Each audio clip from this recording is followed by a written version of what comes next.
Welcome to being a great coach and a winning player. I want you to enjoy the benefits of coaching, both as a coach for others and as somebody who's benefiting from coaching yourself. And that's the wonderful thing about coaching. It's not hierarchical. It's not only for senior people to share their insights with rising stars. It's something that you can do across your organization and across the profession. And that's the exciting thing. And the reason that coaching works in that way is that it's really about helping people find the answers for themselves rather than giving them answers, because that strengthens them and enables them to move forward more powerfully in their careers.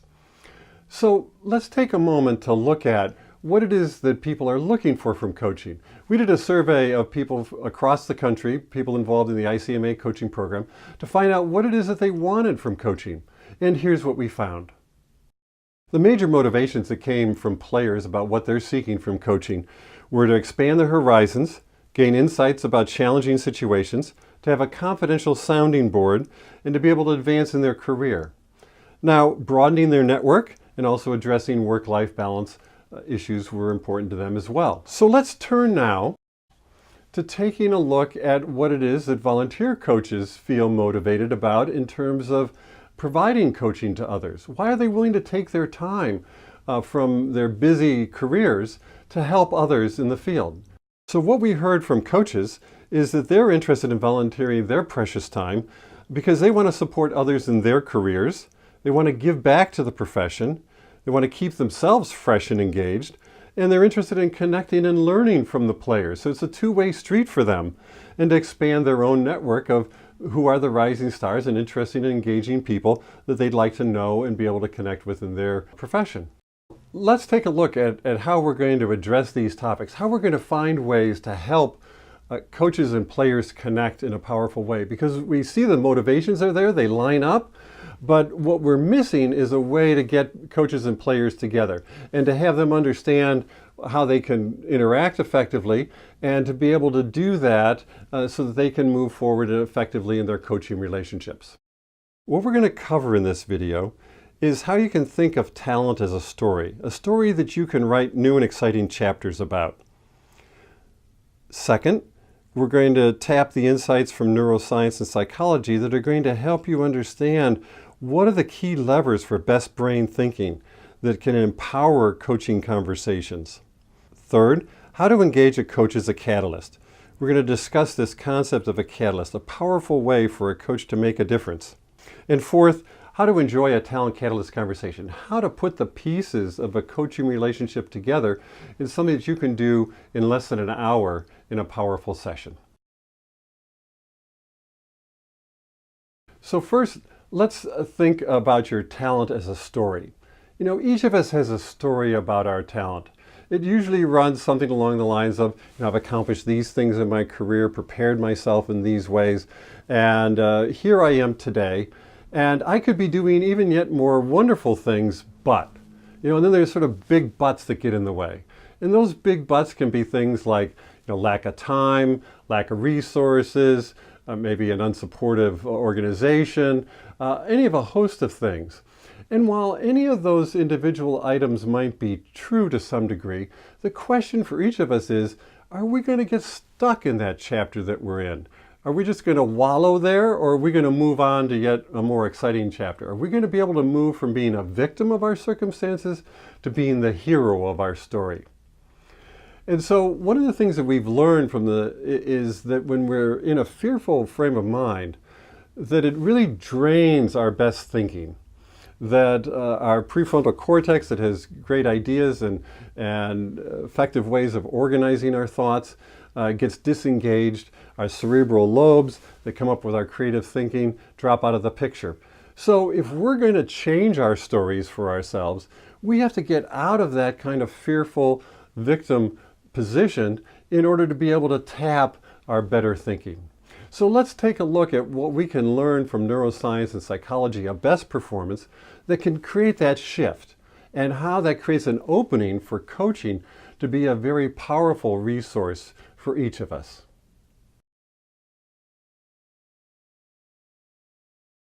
So this brings us to the second major point of this video, which is how can we tap insights from neuroscience and in psychology to help empower the coaching relationship and to help people move forward in their careers in successful ways. So if fear is what takes and robs us of our best thinking, the antidote to fear is hope. Now, to many people, hope sounds like a really uncertain or fuzzy sort of concept, but it's actually a very powerful one. When we ask one another what our hopes are and why they're important to us, it actually changes our thinking. It lightens up those areas of our brain, the prefrontal cortex and the cerebral lobes, exactly the things that we need to tap. And so that's the reason why we give particular attention to what people's hopes are and why they're important, and to keep them in a growth mindset. Now, the growth mindset is a way, instead of thinking of things as being fixed, of thinking them as being opportunities to grow.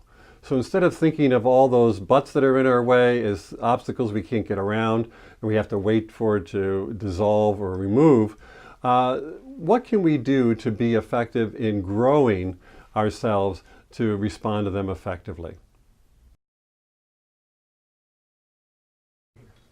So the third element of this video is to prompt you to think of a coach as a catalyst. Rather than as an answer giver, a coach is somebody who stimulates ideas, precipitates action, accelerates results.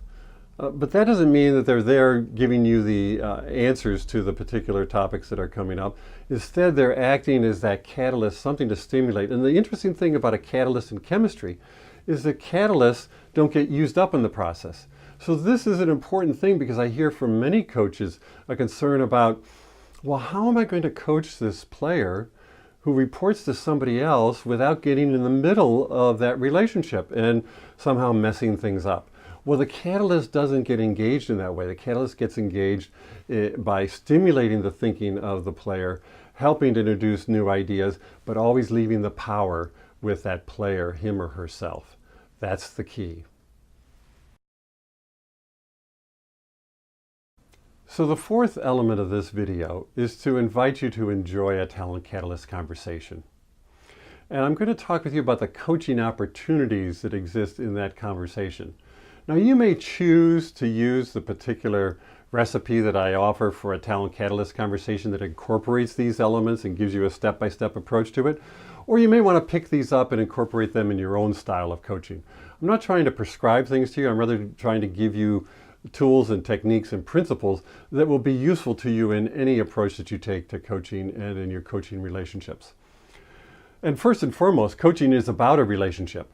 So you want to be sure that that's a focus here, that you're really connecting with one another, because that's the core of anything else. I recall Dave Childs, a past president of ICMA, talking about how people have to know that you care before they care what you know.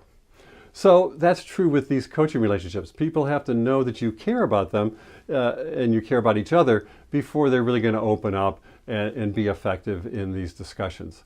So one of the core elements is to ask about the player's hopes. What are their hopes? Why are they important to them? Plumb deeper and find out. This is the bedrock of what's really motivating the person. When you tap into the person's self-motivation, it gives you tremendous opportunity and energy for them to move forward. The second is to really be a generous listener. Now, a generous listener is somebody who not only listens attentively to what the person is saying, but also reflects back the gist of what they hear, and more particularly goes even deeper and tries to understand the motivations and interests that underlie those statements. When we do that, we act like mirrors to each other, and the mirrors help us see ourselves in new and better and more profound and effective ways. And this is the core of coaching, is to be a generous listener. And then you have the opportunity to be really identifying what are concerns and what are success stories that the person's had in dealing with those concerns. So what's standing between them and being successful? What are the situations they've had in the past where they've had some success in dealing with that? We want to create people who are resourceful within themselves and their own experience, because they take that from themselves rather than getting it from somebody else. They have a very powerful foundation for moving forward.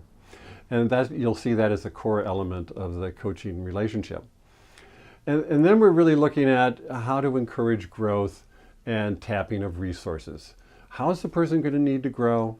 How do they see themselves needing to not only do particular things, but how do they see themselves needing to be? What are some of the inner qualities that they may need to nurture and develop in order to be effective and more effective in the future? And then we're really looking at what are some of the critical ways to offer stories and ideas, and to do that with permission. That's absolutely critically important here. Because while we have a storehouse of stories and ideas, and they may be going through our heads as we're coaching somebody else and thinking, oh, I know about that, or I could offer this. The important thing is to be sure that you're asking the permission of the player when you're offering those. That keeps the player in charge. That keeps them continuing to write the next chapter of their story, rather than just adopting my own story for them. And that's a critical thing in having coaching be effective. And then invite the player to stretch. How can they grow? How could they leap from where they are to where they might go? What are the opportunities there? What do they see as a possibility? Oftentimes people need a little nudge. They need a little invitation. You're not pushing them. You're just inviting them, hey, is there something bigger you could be playing here? Is there something more exciting that you could be doing? Could you get a taste of what it is that you want now, rather than waiting and hoping it's somehow going to show up in the future? And then finally, the coach prompts action. That's the bottom line. Action makes the whole difference.